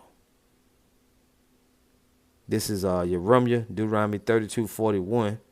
If I whet my glittering sword in mine hand, take hold on judgment, I will render vengeance to my enemies and will reward them that hate me. Now, we know that the Most High knows that the Edomites hate him, but particularly in verse 41, he was talking about Israelites. When he was talking about his enemies, he was talking about wicked Israelites. Matter of fact, let's go there. Let's go to Deuteronomy 32 and see for sure. Because he kind of goes back and forth in that chapter. Let's see here. Now up at the top. Hold up. 32.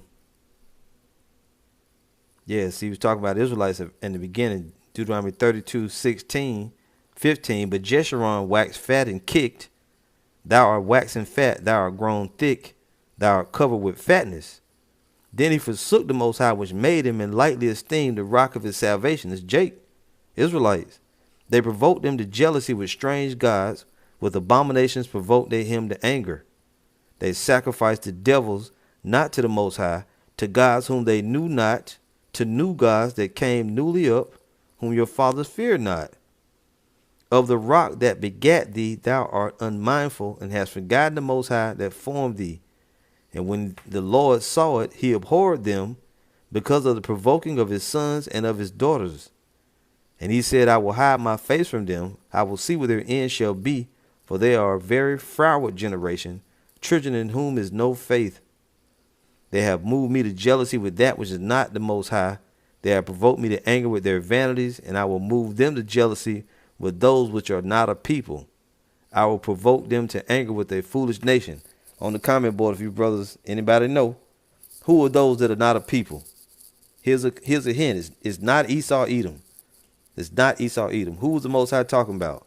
They have moved me to jealousy with that which is not the Most High. They have provoked me to anger with their vanities, and I will move them to jealousy with those which are not a people. I will provoke them to anger with a foolish nation. You got Israelites that teach that this scripture is referring to the other nations. Esau, Edom is those that are not a people. No, it's not. It's talk about, since nobody didn't answer, it's talk about Israelites. Because why? We were cast out of the Holy Land, right? Let's go to 2 Peter. Is it 2 Peter? That's right, brother. I knew Dark Matter Yahweh knew, because that brother been in the truth for a while. I knew he knew. Is it 2 Peter 3:9? Let's prove it. Because yeah, a lot of them Israelites, HOI used to teach that them that are not a people was talking about the Edomites. And that's just not true. Let's see, is it 1 Peter? Hold on, I'm going to get it.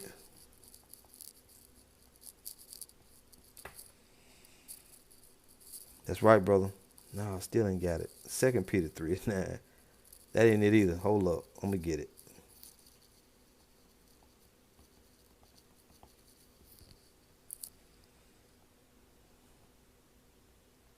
There it is. 1 Peter 2:9. But ye are a chosen generation, a royal priesthood, an holy nation, a peculiar people. Who is that? Israelites. That ye should show forth the praises of him who hath called you out of darkness into his marvelous light, which in time past were not a people, but now are the people of the Most High, which had not obtained mercy, but now have obtained mercy. The brother was right. Israelite foreigners scattered throughout the earth. Hosea 1:10. Doggone it.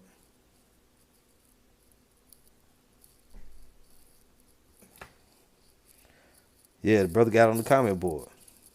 Hosea 1:10. Yet the number of the children of Israel shall be as the sand of the sea, which cannot be measured nor numbered.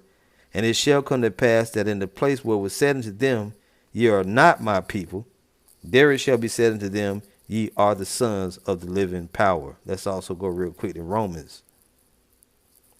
And the Spirit had us transition there, jump off for a minute, but we'll get back to the news. Romans, is it 9? Romans 9 and verse. Yep. Listen to this. And Esau Edomites love to try to bring this out, but they don't understand it. Romans 9:23. And that he might make known the riches of his glory on the vessels of mercy, which he had afore prepared unto glory. Who the vessels of mercy? Israelites. Even us, whom he hath called, not of the Jews only, but also of the Gentiles. What Gentiles is this? Israelite foreigners. As he saith also in OC, which we just read, was Hosea, I will call them my people, which were not my people, and her beloved, which was not my beloved, which was not beloved, Salakia. And it shall come to pass that in the place where it was said unto them, ye are not my people, there shall they be called the children of the living God. Esaias also cried concerning Israel, though the number of the children of Israel be as the sand of the sea, a remnant shall be saved. Boom. Got him. Got him. Yeah, and your brother's following on the comment board. You got it. You got it. So let's finish this news off. Let's get back to it. Just had to take that side trip. Sometimes the Spirit have it happen. It's all good. It's all edification, right? Can we get this thing to work right? Taming runaway inflation, and it could have a significant impact on your money. Tom Costello is with us. Tom, what could this mean? Well, Lester, this was a quarter-point rate hike today, but the Fed chairman says there could be 6 more rate hikes this year as the Fed works to bring down 40-year high inflation, with Americans paying more for everything: food, clothing, cars, gasoline. This is a tightrope, though. They hope that higher rates will cool consumer demand, bring inflation under control, while also maintaining the country's strong labor market. But higher rates mean consumers will pay more for credit cards, adjustable rate loans, and new mortgages. So experts advise paying off credit cards and lock in new mortgage rates now. The goal is to bring inflation down from 8% now to 2% within 2 years. Lester? All right, Tom, thanks. Up next, a powerful voice in combating violence against women. Our exclusive with Angelina Jolie. Back now with our NBC News exclusive. Now, I want to say, not that this is not important, but nobody wants to hear about no damn Angelina Jolie. That's a distraction. Let's see what else we got going on here. Today, President Biden celebrating a milestone with advocates looking on. Yeah. We don't want to hear about Angelina Jolie. That's just a distraction. That may do it for the new. Oh, you know what? It's a little bit. Oh, boy. Here we go. I'm going to play it anyway, but this is get on your nerves after a while. The Ukraine crying tears over them. We know about all the human trafficking going over there in Ukraine. We know about all them biolabs over there in Ukraine that the United States got. So just stop crying already. Snow, NBC News, Washington. Up next for us tonight, the power of music in a country at war. Finally, they're doing their part. Musicians providing much-needed relief from the sounds of war. Molly Hunter is in western Ukraine. I changed my mind. I don't want to see it. Bloody devils. Let's just go on. We're going to end the lesson abruptly here. The water for everybody sticking in there. A lot of signs and wonders going on in the earth. Right? The Most High is moving. The spirit of truth is moving. People bugging out, getting all messed up. Nigga woman bugging out. Let's get Luke 21:25. It says, the return of the anointed. And there shall be signs in the sun and in the moon. Let's go to this word signs right here. Let's look this up. This is right here for one body in your house shower. They dumbasses. Signs. Strong's G 4592. Semayon. Semayon. Listen to this. Signs is Semayon. A sign, mark, token. That by which a person or thing is distinguished from others and is known. Right? A sign, prodigy, portent, i.e. an unusual occurrence transcending the common course of nature. Now, in the sense of miracles and signs, it's that. But when it comes to just signs, of signs pretending remarkable events soon to happen, right? So it's really the tokens, the examples of what's going on, like up here, the first definition. A sign, mark, or token. But that word is also used for unusual occurrences, which one body Howard Shah said is against nature and is witchcraft. They're idiots. They don't know what's going on. Anyway, the Lord said, there shall be signs in the sun and in the moon, lunar eclipse, solar eclipse, and in the stars, chariot sightings, comet sightings, shooting stars, whatever they call it, things going on in the heavens. And upon the earth, distress of nations with perplexity, the sea and the waves roaring. Are you not seeing distress among nations now? With Ukraine, Russia, America, Iran, China, Japan, Israel, on and on. Men's hearts failing them for fear and for looking after those things which are coming on the earth, for the powers of heaven shall be shaken. And then shall they see the Son of Man coming in a cloud with power and great glory. So that's, as you're seeing these signs being fulfilled, we looking for the sign of the Son of Man in heaven. We looking for these chariots to come. But first, other things have to happen before that can be fulfilled. Let's go real quick. I think it's 2nd Esdras. So these prophecies got to happen the way that the Lord wanted them to happen. One thing is not going to jump in front of another. Hold up here. Yeah. 2nd Esdras chapter 4, verse 37. It says, by measure hath he measured the times. We can actually take these headphones out. We're done with that. By measure hath he measured the times, and by number hath he numbered the times. And he does not move nor stir them until the said measure be fulfilled. So you still got to see the MOTB. You got to see Jacob's trouble coming, before we get out of here. Back in Luke 21 and 28. And when these things begin to come to pass, then look up and lift up your heads, for your redemption draweth nigh. So we know that we're closer than we've ever been before, but we're not all the way there yet. This is the beginning of sorrows. Verse 29, and he spake to them a parable. Behold, the fig tree and all the trees. Now, keep in mind, too, the gas prices, right?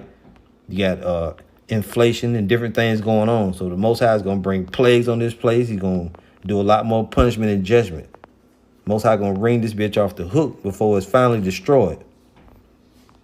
When they now shoot forth, you see and know of your own selves that summer is nigh at hand. When you look at the trees, right, it says, begin, behold, the fig tree and all the trees. When they now shoot forth, you see and know of your own selves that summer is nigh at hand. So likewise, when you see these things come to pass, know ye that the kingdom of the Most High is nigh at hand. Right, when you see these things coming to pass, you know that the kingdom is close. Verily I say unto you, this generation shall not pass away till all be fulfilled. Heaven and earth shall pass away, but my words shall not pass away. Right, until all be fulfilled, as the scriptures say.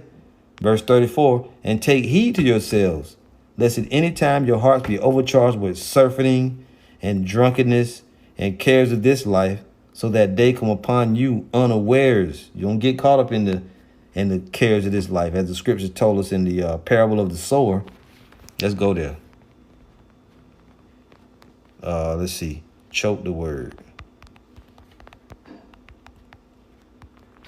Let's grab that real quick.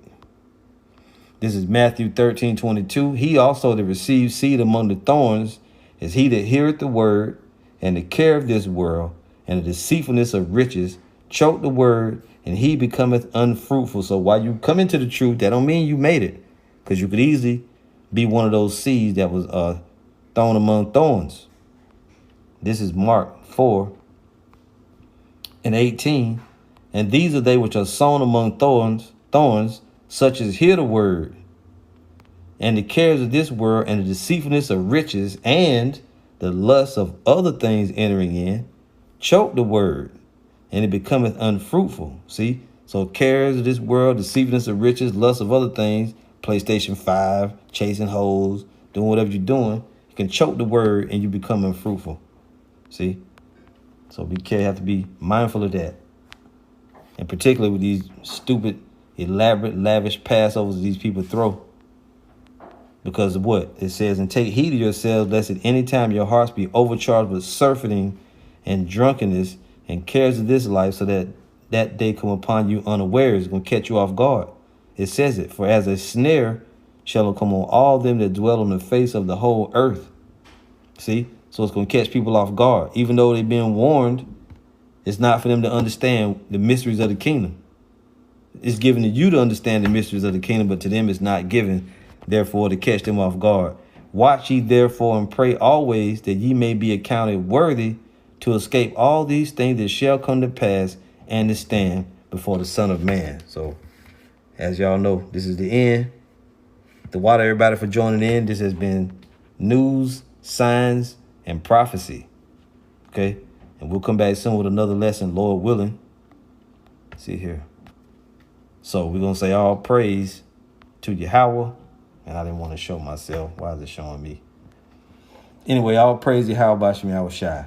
Shalom. This thing is a trip. I didn't want to show myself. Yeah, there it is. So to water everybody for joining in. We'll see you again soon, Lord willing. All right. All praise Yahweh Bashim Yahweh Shai. Shalom.